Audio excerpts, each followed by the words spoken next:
Welcome back to another SCP reading, dear researchers. Today we're going to be reading SCP-482, Mentally Mutating Straitjacket. Now without further ado, item number SCP-482. Object Class, Euclid. Special Containment Procedures. SCP-482 was recovered during an experiment being conducted by Dr. Bright at... After initial containment, SCP-482 was turned over to Dr. for documentation and analysis. Dr. Bright and Dr. are to be notified immediately should there be any changes to SCP-482 or any duplicates found. While it is not being tested, SCP-482 is to be stored in containment locker located at site. Access to the locker is restricted to Level 2 personnel and above. Such access and all activities thereafter are to be logged and recorded within 24 hours of completion. The maximum time limit for testing of SCP-482 is 1 hour after mutations manifest. All subjects who have reached or exceeded this point while in contact with SCP-482 are to be immediately terminated. Before autopsy and disposal, SCP-482 is to be recovered first and separated from the subject's body. Localized thermal cleansing protocol is then to be performed on the body after autopsy and any biological samples or personnel deemed contaminated by the test subject. Description: SCP-482 is a black leather straitjacket of similar make to the brand. Although the jacket seems to be made for the medium size, testing has shown that it can fit most body sizes. Subjects with larger body types report, however, that they feel compressed or suffocated while wearing it. The words "made in Soya-yan, China, hand wash only, no acerigine powder" are present on the manufacturer's tag in faded text. Neither the factory nor the item acerigina exist on any known records. Finally, while there are no obvious signs of wear or tear on the item, there are several small cuts on the straps. Analysis has shown that these could not have been inflicted by anyone wearing SCP-482. Testing has shown that, while immune to any damage due to body changes occurred by the subject, it can be damaged by external forces as normal for an object of this material. Further destructive testing on SCP-482 has been suspended due to the lack of viable duplicates. SCP-482 has two known effects, occurring in a linear fashion once the item is worn. These have been identified as time points alpha and beta. Experiments have shown that while the effects of time point alpha fade after loss of contact with SCP-482, those inflicted by beta are permanent. Time point alpha refers to the initial stage of exposure to SCP-482. This exposure time lasts a varied period between 1 and 6 hours that a subject wears SCP-482. The item can be removed before alpha elapses completely without ill effect. During this period, the subject feels mentally better. Any mental afflictions that the subject possesses, regardless of degree or intensity, are negated completely. Any medication being taken by the subject has its effects completely negated as well. Foundation standard psychological tests return results consistent with a baseline normal, mentally stable individual. Upon separation of the subject in SCP-482, the mental illness returns in full force, along with the side effects of any medication. Multiple sessions wearing SCP-482 have continued effect, though any time in the suit contributes to the overall cumulative time until the subject reaches time point beta. Time point beta refers to the subsequent time period that passes if a subject is still wearing SCP-482 once alpha lapses. During this period, the subject experiences physical mutation that seems to be determined by the nature of the subject's mental disorder. Should the subject have multiple mental illnesses, the mutations will manifest according to their degree of strength. See experiment log SCP-482 for recorded physical mutations observed during testing. Experiment log SCP-482. Known mutations created by SCP-482 are listed in this document as follows. Test number, subject gender, subject's known mental illness, medication, exposure alpha, exposure beta, nodes. Test number 01. Male, schizophrenia, no medication. Exposure alpha. Subject reported being eerily calm. Subject was noted as simply sitting and looking at the walls with a blank expression. No other effect for 2 hours, 49 minutes of exposure. Exposure beta. At 2 hours 50 minutes, subject's body started to contort in random directions while he stated that he was experiencing great pain.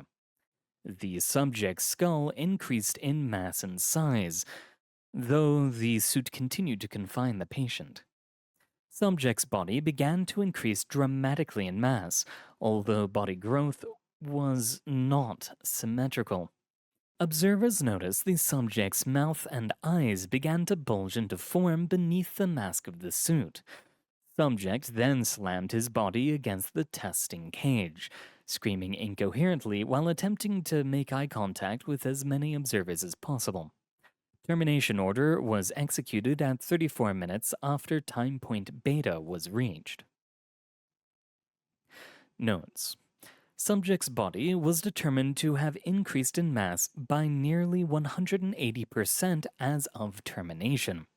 Most of the increase was bone and muscle tissue. While no external source has been found to explain this growth, several genetic samples have abnormally shortened telomere strands. Observers also reported an unnatural feeling that precluded normal movement whenever eye contact with the mutated subject was made. Suggest full memetic security precautions in place for all future testing. Test number 2. Male, paranoid personality disorder. The medication is redacted. Exposure alpha. Subject reported being quiet in his head. Subject was noted as whirling his head around, exclaiming, "God damn, this is better than the shit you gave me. I can't hear them anymore." Subject was then removed from SCP-482 after 2 hours of exposure. Subject then expressed a desire to return to the suit. Subject became increasingly agitated and eventually became violent when his requests were denied. After 30 minutes, Dr. approved the subject's return to the suit. Subject returned to the previously calm state for 1 hour and 30 minutes. Exposure beta. At 3 hours 30 minutes, subject apparently reached point beta. Mutation began manifesting at this point. Visible bulges appeared beneath the surface of the suit around the head, neck, and shoulder area. Since the subject was fully enclosed, it was initially impossible to determine the nature of these bulges. 4 minutes after bulges appeared, subject was heard to exclaim, "Stop talking. Get out of my head," consistent with extreme instances of paranoia. Bulges then began to spread down the length of the body as well at 15 minutes after mutations began. At this point, audio recorded at least 7 distinct sounds that analysts indicate could be voices speaking an unknown language. A termination order was given at 25 minutes after point beta had been passed. Notes. Autopsy indicates that each bulge that manifested beneath the suit was a fully formed mouth at least 6 millimeters across, with small channels to the lung system and voice boxes, so that the mouth could speak. Future review of tapes show small shadows appearing and disappearing indistinctly throughout the recording. Researchers questioned about this confirmed that on review of their experience, they remember seeing movement in their peripheral vision, but at the time were focused on the subject, so did not note the experience. All future tests should have follow-up interviews with researchers 24 hours, 3 days, and 2 weeks after testing for potential lasting mimetic effects. Dr. Test number 4. Subject gender, female. Subject's known mental illness, hyperphagia. Medication, redacted. Exposure alpha. Subject was offered a full 7-course meal with feeding assistance from researchers. Subject refused the offer, stating that, for the first time ever, I am actually full. Subject conversed about various topics with researchers and otherwise ignored offers for food. No other reactions were noted for 1 hour and 58 minutes. Exposure beta. At 1 hour 59 minutes after initial exposure, subject indicated a dull pain in her midsection centering around her stomach. Pain intensity began to increase as the experiment continued. The subject's extremities apparently began to retract into her body, though the suit continued to conform to her new body's shape. Subject curled up in a fetal position, stating that she was in intense pain and saying, "Oh God, it's eating me, oh God, it hurts." Limbs began to retract inwards with a loud snapping sound at 15 minutes past manifestation of symptoms, whereupon Dr. issued the termination order. Notes. The autopsy indicates that a separate fully functional digestive system had formed in the subject's body and began consuming the subject's body mass. This system seems to utilize the subject's own flesh, bone, and fluids to add to its own mass. A doctor theorizes that, left unchecked, this organ structure would have potentially consumed the subject's entire body mass. Following this test, observers reported being unable to satisfy hunger cravings with normal volumes of food. Researchers and proceeded to consume kilograms of food from the Foundation cafeteria before security stopped them. The urges faded after less than 10 days after exposure. Test number 5. Male. Capgras syndrome. Medication, see document. Exposure alpha. Due to violent behavior, subject was tranquilized prior to the experiment. Subject returned to full consciousness at 17 minutes after donning SCP-482, whereupon he began to rant about a variety of topics that his attending physician noted as the basis for his delusions. However, ranting subsided after several minutes, replaced with utter calm. Subject was heard to exclaim, "Huh? What's going on?" No other reactions were noted for 4 hours 54 minutes. Exposure beta. Upon entering point beta, subject displayed rapid skin and muscular mutation. Subject's eyes began to bulge noticeably, and recording devices showed what appeared to be text scrolling across the subject's eyes. Subject began facing each researcher in turn and taking exaggerated breaths. Subject struggled against confinement and began to cry out, "I knew it. There's no way you're real. You've kept them from me. Their smell isn't right. They must be in hiding." Subject continued to rant for 48 minutes, at which point the termination order was given. Notes. Autopsy revealed that the subject's nervous system pathways had increased in size by approximately 100%. The subject's tongue showed an increase in taste buds by 100%, and new formations in the eyes had developed. The subject's brain had also increased in mass by 100%, with a 5 times greater density of neural transmitters and conductors. Testing on the formations in the subject's eyes indicate that the subject likely had visual acuity that extended into both the ultraviolet and infrared ranges.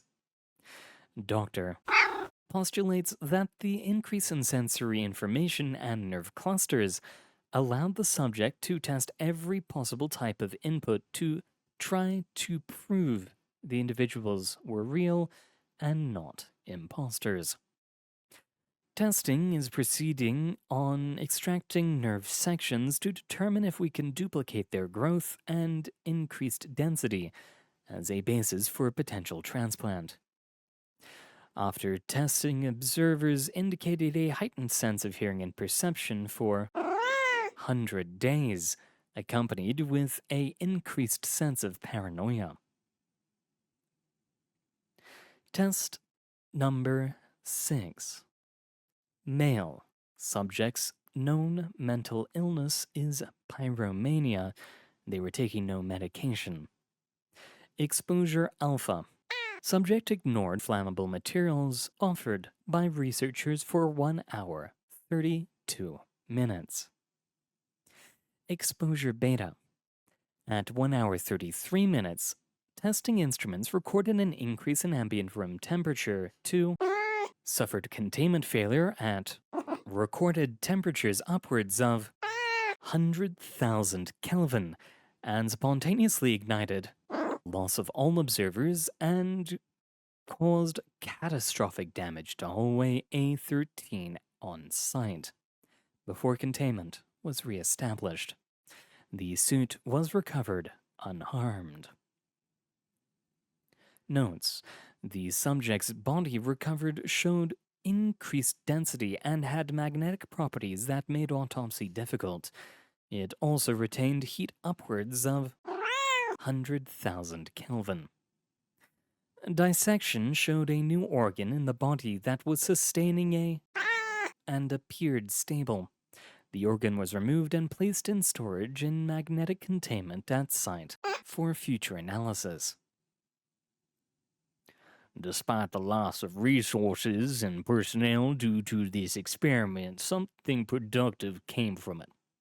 If we can figure out how this organ is still contained, then we may open a new avenue of research. Doctor. And with that, we've come to the end of our reading, dear researchers. I will note we skipped one for the usual sexual content that we skip over, but all in all, I do think this is a rather interesting one. I'm half tempted to trap myself just to see if I do have a mental illness, and what it might be like without it. Either way, thank you very much for coming. It has been an honor reading for you.